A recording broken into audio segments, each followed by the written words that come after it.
I'm happy you brought up that Christmas thing because I got my mom gave me my early Christmas gifts today. That cologne you smelling, that's her. Talk your shit. That jacket you see on, that's her. The beanie we see on, that's her. The sweats and the shoes we see on, that's her. My wardrobe is her. I'm not gonna lie to you. She blessed with the Christmas gifts early. Haven't seen each other in a second. He was like, go for it. I was like, dang, this is lit. I just ran out of cologne and everything. She got me all the stuff I just ran out of. I was just looking at my thing like, damn, I wish I had some more hoodies. Got me a hoodie. Damn, I just ran out of my cologne. Bought a new cologne. That's that woman's intuition. They be knowing what you actually need. And she got me some Beat headphones, nigga.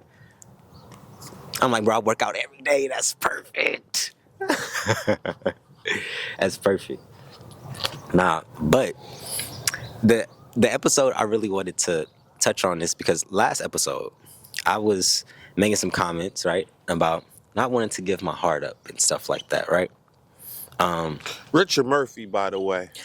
And First design. And I got to the point, I don't think I've gave my heart up, right? But after I had a talk with my papa on, one of the interviews, it made me more accountable. I started to see that self-accountability and love kind of go hand in hand, if that makes sense. For a little bit of context, there was this one girl I blocked, right? I got loose on, you feel me? I was going through my own things in life. I cut everybody off, you feel me? So this whole time I was starting to realize, like, damn, I think I kind of, acted out of emotion a little bit. I think I might have, made a decision before I actually thought it through because I wasn't in the right frame of mind. I was trying to silence the situation. We was going, no, I wouldn't even say it was like a tough thing because it wasn't, but my emotions was in the way and the process of trying to articulate it was really difficult. So I just separated myself and I realized I didn't make the situation better at all. It just made me continuously think about it because I didn't actually speak on it. Like I didn't get it off my chest. So after I was talking to my papa and everything, I ended up hitting her up afterwards, you feel me? And I was scared, I'm not gonna lie. I was like, I think this girl gonna give me a lashing. You ever know that feeling where it's like, you know you're wrong? You know you done did some goofy shit. You know you lowering your pride. And it's like that woman has every right to get in your ass and to probably not even accept apology. You feel me? Right? So I was nervous. I ended up sending the number. She ended up calling me, FaceTiming me, like nothing was wrong. She didn't have no resentment. She didn't have no ill words. She actually sat there and listened. She said she didn't take it personally. The whole nine, you feel me? And that just kind of opened me. I'm not gonna lie. Like after that phone call, I felt so much at peace, because when you go into something thinking the worst and you get the complete opposite, it changes your energy almost. Like it's kind of crazy. I was having, and if this for my spiritual people, I had multiple dreams about this one particular one, right? So then when I did it and it worked, it made me kind of like pay attention to my intuition a little bit more. Like my intuition and my dreams were saying everything was good. Like there's no bad blood, there's no, real tension right there. But my ego and my pride was like, nah, I gotta stand on business because I don't want to look like the fool. I did what I did. I gotta live through that. And since I didn't take that train of thought, or since I didn't take that route, it brought me peace because I listened to my intuition. It's like my intuition and my ego are two completely separate things. And they told me two completely different extremes. My intuition told me everything is gravy. My ego told me everything is gonna go wrong. So it was, which side do I want to stand on? Do I want to stand on the love or do I want to stand on the pain? And I took the risk on the love. Now, I'm not saying that everything perfect, everything. I'm not saying, as my lady or nothing like that, but I'm saying the interaction of just like, as a man, having something on my heart, saying it, and it not get through on my face was actually pretty refreshing. That was refreshing. Especially knowing the type of woman I was talking to, she got a mouth on her. That was very refreshing. Fire. That was refreshing. Um, yeah, and I think that's really just how I wanted to start this video off. Just a healing type of energy, you know. I don't know, trying to. I'm still at the point where I'm more focused on my goals and my passions clearly, as you know, we're up right now doing this. Um, but I'm trying to just be more open to the frequency of love in every area. You feel me? Family, friends, just like doing things correctly and not doubting myself so much, not having so much of a low self-esteem where I think I don't deserve what my heart wants. Yeah, that's where I'm at. You got anything to say? I'm just soaking up game, man. I'm just picking up what you're putting down, player. Yeah, I mean, don't get me wrong. There's always problems. You know, there's always things where it's like I kind of don't like this, right? Um, my papa also gave me some game during that interview. He was like, "It is impossible for you to be with somebody 80 something years and y'all never have an argument, right?" It was like literally in that interview. It was like if y'all never had an argument, somebody's very uncomfortable. So I don't know. It just kind of started opening me up. I realized I need to heal because I want everything to be my way. I want everything to go my way, how I want it to happen, how I want, things to play out. But then I started realizing too, other people got lives. Man, he said some game in that interview too. He was like, they got to do what they got to do, and you got to do what you got to do too. And hopefully you attract somebody that's, it's on the same frequency with you. And that's kind of just where I'm at. I'm trying to stay open, y'all. I'm be real with y'all. Y'all see y'all see the ups and downs of healing. Healing ain't always as lights and Linear. yeah, it's not linear. You gonna have moments like I saw in the last video. I'm like, man, fuck all this shit. You feel me? But if you actually are on Zigzag theory. but if you actually are on that path of healing, you always end up going back up.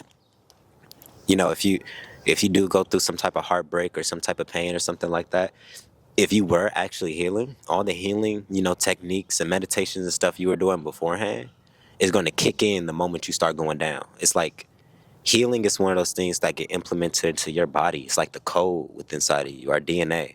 Once you fix something and once you address something, you're literally reshaping and reprogramming the DNA within inside of you, which is going to show the next time you get into an adversity. The next time you start feeling bad about yourself or the next time something happens, you're not going to react the same way that you may have the last time or in other instances because now certain things is ingrained in you that you didn't have before. You feel me? So, Almost definitely.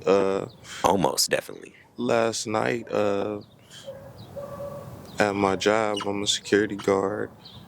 Two women. Talking us pretty close. Two women had big old bags, had the nerve to ask me for a basket, all this stuff. And one of them got out. And the second one, I just approached her like, hey, this is pretty obvious, right? Can you put the bag down? She's like, so she started putting all stuff back, cursing me out. Black dude following her. Two black dudes. Long story short, the lady get outside with what she get outside. She kicked the door down, everything, man. And the dudes was damn near like blocking me. And they were close to my pistol. So I asked them, I was like, hey, are you with her? And they're like, they cursed me out. They sat on the bus stop. And they said, oh, you with the Pisces, huh? You with the they like they went racist on me, like, man, this is just a job. I had your ass race tomorrow type stuff. And I'm like, dude, I'm here 2 to 10 Monday through Saturday, bro. Like, I'm not hard to find. Shador, nigga. I'm not scared of you. And it ain't because I got a pistol on me or because I got hands. It's because I'm a man, bro. And like Jalen always talks about uniting your anima with your animus, your divine masculine with your divine feminine. I feel blessed to be born a Virgo, bro, because I get it, bro. Like, I totally get it. I'm not a hater at all. I sound angry a lot of times because, once again, healing. But once you are healed, you don't come at it the same way. Guess what? C called me yesterday and told me my little brother, Deshaun, said he had sending me an apology. Like, he don't gotta send me no apology. On the last episode, I talked about friends not showing up, being loyal to the wrong things. He came and had a 4-hour conversation. He showed up to my job apologizing for 4 hours and then ghosted me, breadcrumb me again, right? So, like, I don't have, hey, man, read the 4 expectations, man, or the 4 agreements, excuse me. Have no expectation of no one, bro. Like, have no expectations, bro. And I'm just learning every day, like how you said, sound healed, man. Man, like, we're up early. It's amazing to be shooting on 12:12, the portal, and I just feel like we're anointed, and covered. Go ahead.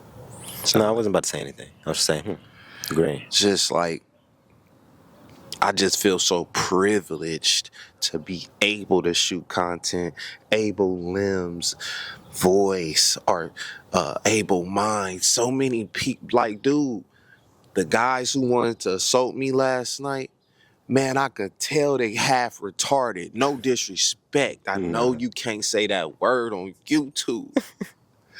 But I'm like, I'm gonna mop the floor with these niggas. Like, oh, cause you got tattoos on your face, I'm supposed to be scared. Oh, okay. Oh, you said it. Oh, I'm from da-da-da-da crip. Nigga, ain't nobody scared of you, bro. That's why I wore all red today. Just to be petty. New stupid. You wanna know Live from paradise. Shout out Saeed. This your clothing line. a thought that I had? All Why? black. Not promoting them unless we know them. What's it called? I am. I'm not. It will get Shout cut out. you. But one of the things I wanted to touch on is I noticed a comparison, right? The perspective that you have around, I guess, is love or the feminine energy. It's hurt, but that's because it seems like that's what you experienced growing up from the feminine energies, you know? You would say it's And then hurt? when I say it's hurt, meaning you allowed the negative moments to sculpt your perspective on the situation. And that's what I mean by that. Or you probably had more negative situations than good I disagree. situations. I wouldn't use that word, but hey, that's your colloquialism. Because when I compare I think it's to more disappointment. disappointment is a form of hurt. But when I compare it to, let's say, my interaction, I noticed probably the reasons why I give the grace or I'm open and I'm like doing the things that I am is because I had probably had a different interaction with my feminine energies. I probably, not even probably, like what we were just talking about with the Christmas gifts. I haven't talked to my mom really that much. Haven't been staying there, whatever the case may be. She still got all the Christmas gifts, all the exact things that I needed. So certain things like that is kind of hard for me to look at women and Come on, kind of let's be. talk about it. Don't shy around the bush. It's kind of I ain't get shit. I don't talk to my mom. my point, and that's why it's like But it I comes don't down think to our that's hurt. That's parents. disappointment. No, but Like, you're not letting me finish it though. If that's what your feminine energies or your perspectives or like any type of resentment around that, if that's there, that's going to affect the ways that we interact with them. Like what I was saying, it's kind of hard for me to be upset at a woman and all this other type of stuff when I know I'm an asshole at certain times. I know my mom could be an asshole at certain times, but she still loved me to death. that when you experience that level of love with one woman, especially from your mother, it's gonna be open you up to other people as well. It's like this universal thing, this universal practice. Like I'm almost certain if I saw a different version of my mother, if my mother wasn't the person who she was, I would have had a different perspective. That's why it's making me think maybe it comes down to what was put into us and how it made us look at our own situations. That's going to make us move forward. Do you get what I'm saying? Like, if certain things weren't put into you, which had nothing to do with you, and it was literally not your fault. This literally all comes down to our parents and how they show love to a child. We're going to mimic that love that was shown in a certain way. If a certain dynamic of love was shown in the household, that's typically what we're going to reenact. If it was fucked up, yeah, we probably going to be fucked up in certain ways. And I can say that with me too. My mother, super duper loving, grew up in, I'm very graceful with them, but I didn't have a father in the household. So I have difficulties keeping a girlfriend and not cheating. I have the duality of it. That was what was instilled in me. I saw all the love, but I also saw my dad doing what he necessarily wanted to do, getting a whole new wife, getting divorced and everything. I saw these things. So that's how my perspective is like I'm half one side where it's like all love and light, but the other side of me sees it clearly. I'm like, got that, you feel me? It all comes down to what was grained into you. But let's say I had both parents in the house. We had both parents in the house. They was loving on each other. You walk in the house, they in the kitchen, hugged up, kissing each other, making food, music playing, like you just saw different shit. It's probably going to show differently in your interactions. That's the point that I wanted to make. Not necessarily that like you're hurt or whatever the case may be, but those type of things are somewhat painful. We all have pain. Like growing up in a single family, the moment you realize you don't have a father in your household, is it normal? That's painful. That's heartache. It may not actually make you cry, but that's still a form of pain. That still hurt. It still made you think. Um,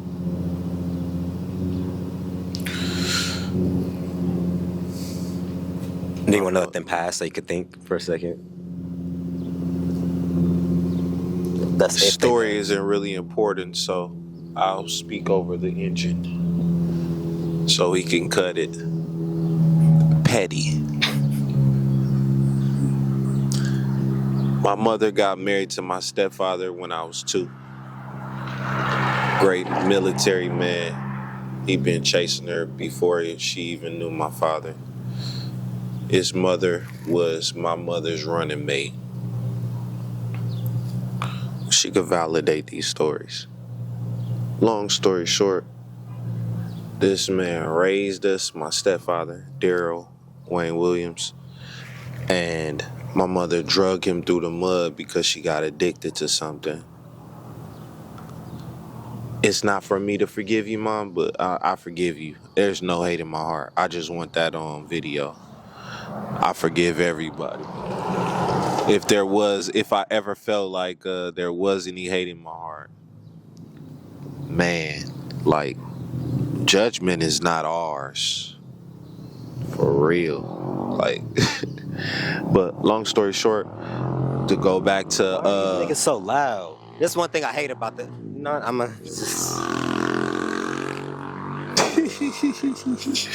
I'm gonna tell y'all why we get See so what much the fuck I'm traffic down this street, because we don't have no road bumps on our block.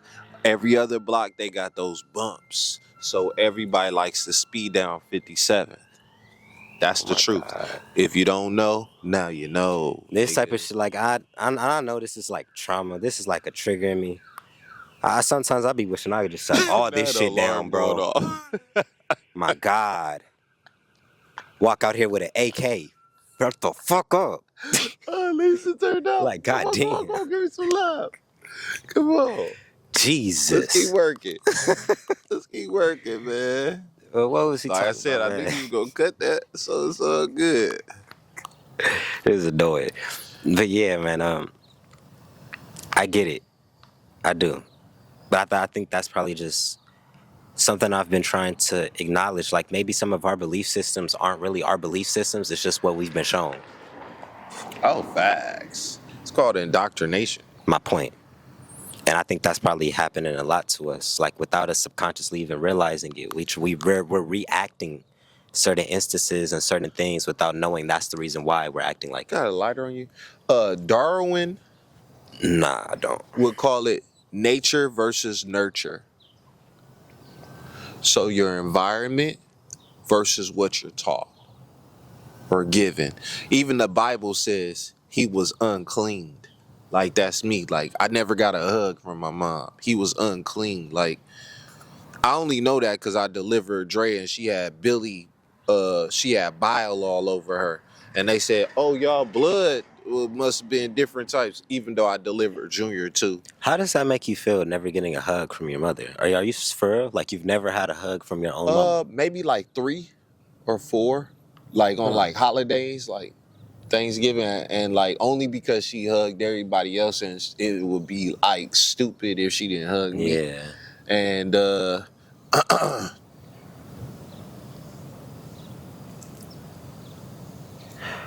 What does that do?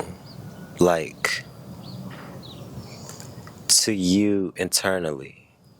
Does that I told you on the first episode, you don't feel like you you're don't. loved or you don't feel like you're lovable? What I mean by well, I mean that that's valid, but I guess kind of the emotion I'm touching on is like you don't when it comes to women and their affection and their nurturing levels, did that put a perspective on some of the things outside of you, or did that only make you think that you're not lovable? Did that make you think that the feminine energy is naturally cold, or No. like, I just knew it taught me a good lesson. My philosophy came with all women. I'll show you the worst of me so that I can show you the best of me. Like I have a huge capacity for love, but I'll show you that I wake up and gotta go to the liquor store. You feel me? I'll show that. I'm not gonna hide it like most dudes. And then I still go to work. I still take care of my children. I still do whatever I'm doing. But I'm gonna get my vice in. You dig? Just to say sane. do you think those vices probably did have a, like, do you think your mom in that interaction and with your father too played a part in the vices, or do you think that was just more of an accumulation of all the things I you've been think through? it's a personality trait. You think it was passed down? Of course, genetics is. My son is exactly like me. My daughter is at different stages of my life. I could totally tell. My son is just like me, just vibrant, Mm-hmm. just everything. I could teach him anything, but he don't want to sit down and learn how to read. He rather learn about the insects, everything else, and I love it. He getting really good in soccer. Dre is like me in my late 20s. Like she's kind of like jaded. She's like like rested bitch Yeah. face type shit. Yeah. And I'm like, oh my gosh, bro, jeans are crazy. And then they happen to look exactly like me. So, but the Lord knows me so well. He gave me a boy, then a girl. And shout out to the Lord because I tried to kill them both. I said, hey, abortion, abortion. I know you can't say this on YouTube. I'm just telling you the truth. Like my mom told me, and I ain't mad at my dad, but like I want to have those kind of talks. Like, hey man, why'd you want to kill me? Nah, I'm joking. Nah, but like I thought I was too young. I was 26. I was 25. And she talking about she can't even have kids, and now we got a kid in the oven. So what I do, I try to do the right thing. Bring her to grandma's house, Christmas dinner, and introduce her to moms, granny, all this stuff. Moms jump in our relationship. Poison, poison, Wait, poison. so that kind of went off track a little bit Nah, but of we were talking about what mama. what do you think influenced the vices in the ways that It is. Are you trying to hide Well, something? Are you trying to I don't want to judge numb that, something? but possibly. Because the reason why I say this too, yes, you can be going through things, etc. But if that's also a genetic, where we also see it in our family, people like to drink. That vice just may also just be something within you, and it got triggered because of the trauma. Do you get what I'm Damn. saying? It No, triggered you the went coping deep. You went mechanism deep. You went deep. And I because was surface level. Okay. Nah. You're because talking about phonetics and genetics. Okay. yeah, So yes. Of course, alcoholism is a disease, and my grandfather had it, my mother had it, my father had it, and they got sober, but my mother still hides it. Like if I go to my mom's house right now, she got a secret refrigerator with nothing but alcohol. And I'm just like, literally 2 years ago, I told her, hey man, if you quit drinking, I'll pay all your bills. She like, she texts me back, I don't have a problem. yeah. I'm like, I know you, I know me. Mhm. I don't just got a Glock on me. No, I ain't got no liquor on me, but shit, man. Like, I know me. I definitely got a blunt on me. Like, come on, bro. Like, can we face the mirror for a second? Can we Mhm. be honest, man? Mhm.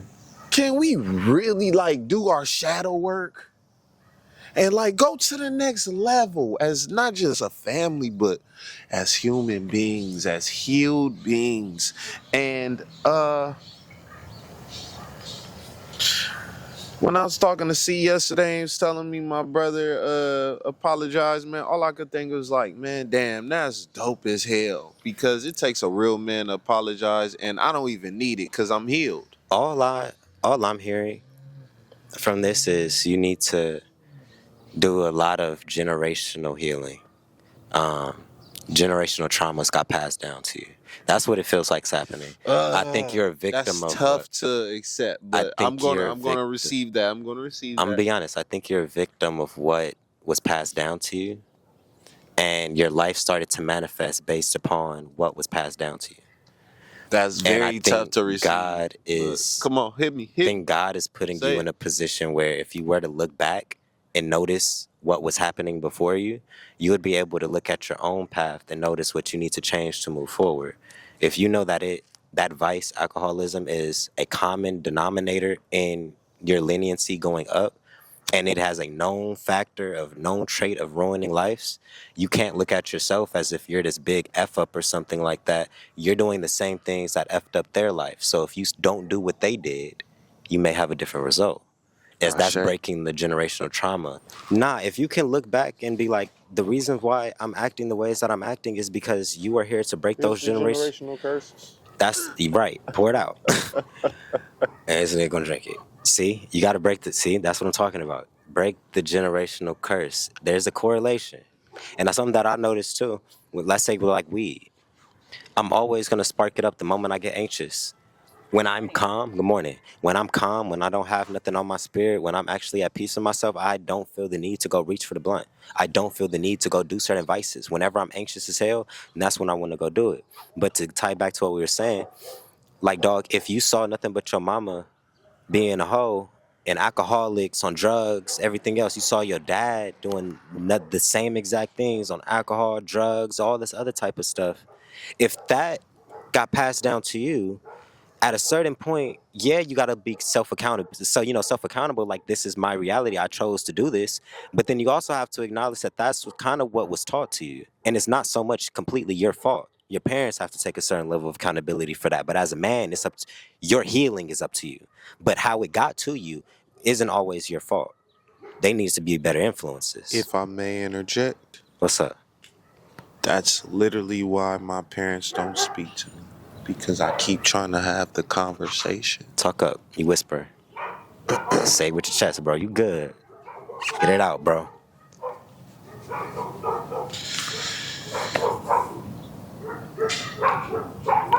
I don't want to keep dragging this. But literally, the reason my parents don't speak to me is because I keep trying to have that conversation with them about They're disappearing acts. That's what we'll call them. Abandonment issues.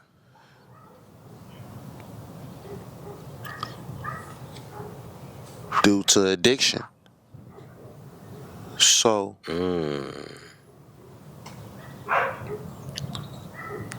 They abandoned you due to their addictions. What they were addicted to in their life. Whether it was the I've never lifestyle. needed closure with a girl because of those abandonment issues. I've never needed a woman be like, "Hey, yeah, we're over." Never needed that. You were already blocked, baby. That's valid. That's valid. Because why would you expect something from a random woman that you didn't get from your mother? And then I live in a society that keeps telling me if you don't have a good relationship with your mother, you ain't shit as a man. You see, and that's fucked up too because Like, sometimes bro, your you don't know relationship, what this lady did to me, bro. my point, sometimes your relationship with your mother isn't always your fault. People view it like we put a lot of expectations on the child in this instance when that's not necessarily the case. At every given moment in a child's life, the parent is still older. At every given moment, they should be the more wiser. They should be the more liberated in that instance because they are the elder. No matter how old that child eventually gets, if you're looking up, we should be looking up for the wisdom, looking up for the Mom, I'm love. not trying to tear you down, okay? But you dropped me off at 4 or 5 on Dinker and Florence and said your dad lived down there, okay? Then I didn't see you for 2 or 3 years. Guess what he did? He was newly married. He left me at his wife's mother house. That's where a guy in a wheelchair molested me. Okay? True story. See, we could never have this conversation because she keeps saying, DJ, you keep changing the story. First it was my friend, da-da-da. Yeah, one of your friends did come in the room before and was on some shit. But like, that's not what we talking about. We talking about parents not being around so that a child is susceptible to these opportunists, to these P's. And I don't mean to, No, that's actually real as fuck too like, because watch your kids, bro. I worked at the zoo. I work at CVS now. And then, I couldn't tell you how many kids I just see wandering around by themselves. Oh, can I go to the bathroom? Hell no, you can't go to the bathroom by yourself. Where your parent at? And I get in trouble all the time. I could give a damn. Fire me, nigga. I'm standing on what I stand on, man. man, but this ain't even you bashing your mama. It's you telling the I'm not truth. trying to at But that's what I'm all. saying. Ooh, you're not bashing your mama. You're not doing anything like that. You telling the truth. Now, if the truth get under people's skin, it get under people's skin. But you got to say what you got to say. You got to do what you got to do as a man because you are a grown man at the end of the day. And if that's what the fuck happened, then that's what the fuck happened. And they have to take the fault in what they want to take the fault in. But usually, since they love you, they don't want to be I'm the reason my son went through what he went through. They gonna neglect that shit. They gonna find every reason to figure out why they're gonna try finding that silver lining to justify why they were a good mom or why they were a good dad. To negate the fact that they fucked up right there because that fuck up hurts more than if they were to just ignore it and gaslight and deflect in a way. It happens all the time. My mother did it to a certain extent, but I had to understand that it's probably not your fault because in your eyes, you were trying to be the best mother that you could be. When she dropped you off, she was probably trying to go do her thing to go make her some money. You know what I'm saying? To go pay the rent, put food on the table, whatever the case may be. So in her eyes, she was making the best decision. I don't want my son around this. I'm about to go do what I got to do with a couple niggas, whatever the case may be. I don't want him seeing this. I'm about to bring him here. But she didn't know that that's what she manifested because that's the energy she was surrounding her life with. Birds of a feather flock together. You gonna be in the same environments of what you doing. So that's what I'm saying. Certain things it ain't on you, but if you can't look back and be like you technically are the reason why this shit is happening the ways that it's happening. It gives you enough clarity to move forward. But if you think you're the reason, you're the problem, how the fuck are you gonna move forward from that? That's like trying to fix a problem that you didn't cause. that's trying to answer a question to a test and you didn't get none of the multiple choice answers. How the fuck do you know what to? How do you know what to put? They gave you a test with nothing but questions on that bitch, with no answers on it, and said ace it. It's an incomplete fucking test. So no wonder you're having difficulties healing and moving forward because you're putting too much of it on you. I understand it's hard to heal when the people who did it aren't taking accountability for shit. That makes it so much more difficult. But you just have to like practice letting go, or at least just try changing the perspective, like accepting it and just be like, you know what, I have to move forward. And you can't. I don't think it's one of those things is you can't make nobody change. But there is a great amount of people on this world and on this planet who get exactly what you're talking about, though. So even if she didn't change it, even if she didn't, whatever the fuck, there is a great amount of people who do I heard a understand. quote a long time ago. I apologize for cutting your wisdom. Don't forget your thought. No, you're good. This nigga's fucking my thought up more than you. But go for it. So learn to accept the apology you're never going to receive. That part. That part. That part. I'm gonna be honest with you, my energy's threw off. So I think this episode's done. That nigga, I was telling you, bro, if I was a demon walking up to niggas, shut the fuck up. Wait till I'm done. But this isn't my world. This isn't my world. I can't do that. Before you cut it off, give me some love.